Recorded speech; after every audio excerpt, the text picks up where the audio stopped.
untuk agar semua mengetahui apa saja permasalahan yang ada di daerah kita dan kesenjangan-kesenjangan apa yang terjadi di daerah kita ini.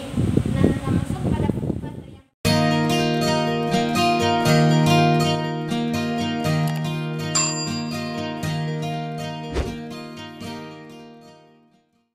tentang jenis permasalahan sosial di daerah kita. Yang pertama itu jenis permasalahan sosial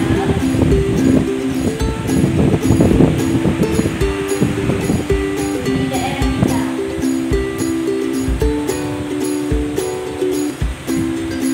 Nah, di sini ada banyak sekali permasalahan-permasalahan sosial yang terjadi di daerah kita. Yang pertama itu ada masalah sampah, sampah berserakan, seperti contohnya itu sampah kasar, sampah toko, dan sampah pabrik. Selain itu juga ada kali bersih. Nah, kali bersih ini adalah sampah pabrik atau industri-industri yang membuang kali.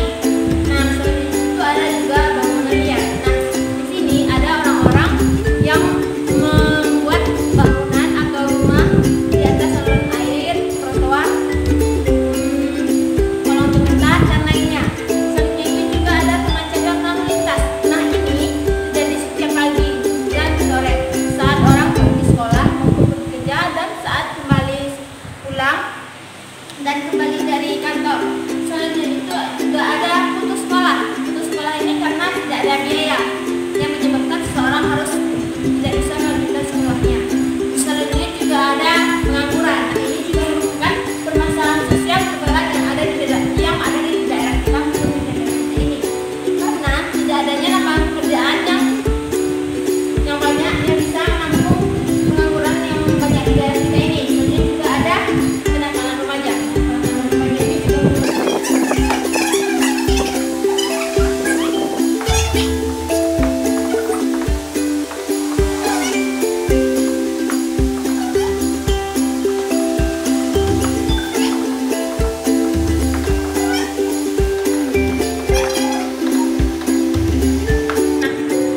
di atas semua masalah-masalah ini menimbulkan yang namanya dampak dari masalah sosial ini. Itu poin kedua, yaitu dampak dari masalah sosial di atas.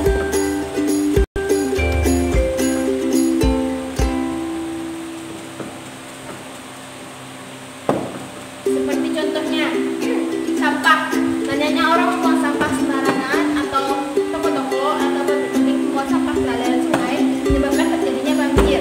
Itu dampak dari masalah ini karena terlalu sering membuang sampah ke aliran tersumbat. Selanjutnya itu juga ada kali bersih. Nah, kali bersih ini juga berkaitan dengan sampah karena akan menyebabkan aliran air tidak bersih dan menyebabkan kotor dan bau yang tidak bisa yang menyebabkan kerusuhan warga. Selanjutnya itu juga ada bangunan liar. Nah, di sini bangunan liar ini menghambat terjadinya kegiatan sosial karena menghambat.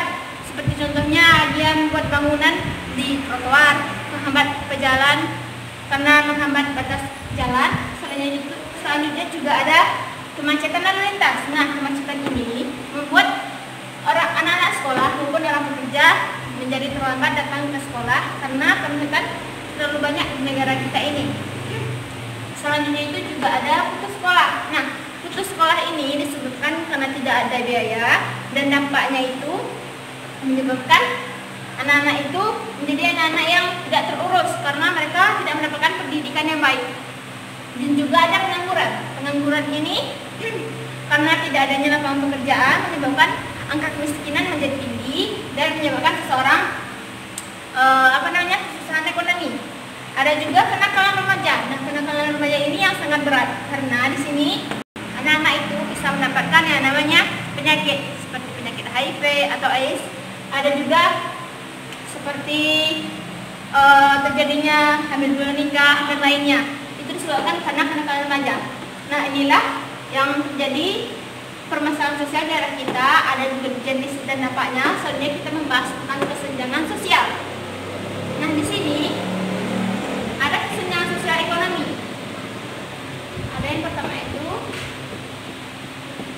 kesenjangan sosial teknologi.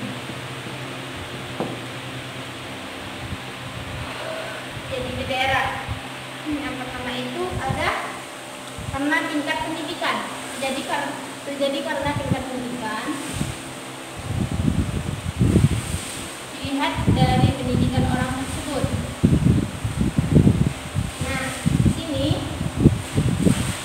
terlihat pada cara seseorang memenuhi kebutuhan hidupnya. Bagaimana ia memenuhi kebutuhan hidupnya, apa penghasilannya cukup atau tidak, dan bagaimana cara ia mendapatkan uang. Nah, di sini bisa menyebabkan jadinya kesenjangan sosial karena antara orang satu dengan orang lainnya pendapatannya itu berbeda-beda. Ada yang pendapatannya bagus, ada juga yang pendapatannya pas-pasan. Selanjutnya itu ada kesenjangan sosial teknologi.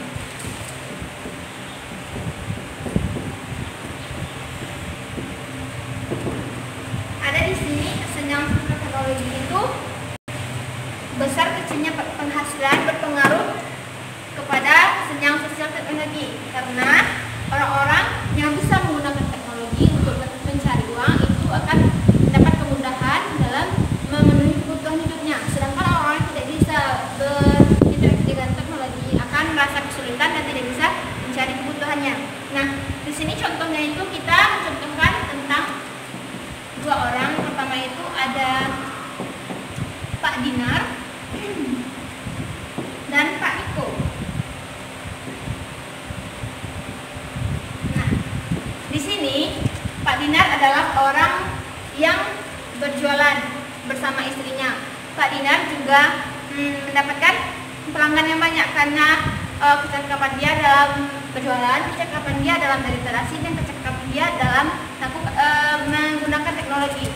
Nah, dia selalu mendapat dagangannya setiap hari selalu habis, dan itu dia bisa mendapatkan uang yang banyak, dan rumahnya juga terdapat rumah yang bagus, ber-AC. Dia jika melakukan sesuatu dengan mesin cuci atau yang lainnya karena dia punya uang yang banyak. Sedangkan Pak Niko hanya pas-pasan. Dia tidak terlalu cakap dalam menggunakan teknologi, tidak terlalu cakap dalam berinteraksi antara pelanggan dan pedagangnya, yang menyebabkan dia mendapat rezeki pas-pasan dan hidup serba pas-pasan. Nah, itulah kesenjangan sosial teknologi, tergantung bagaimana cara seseorang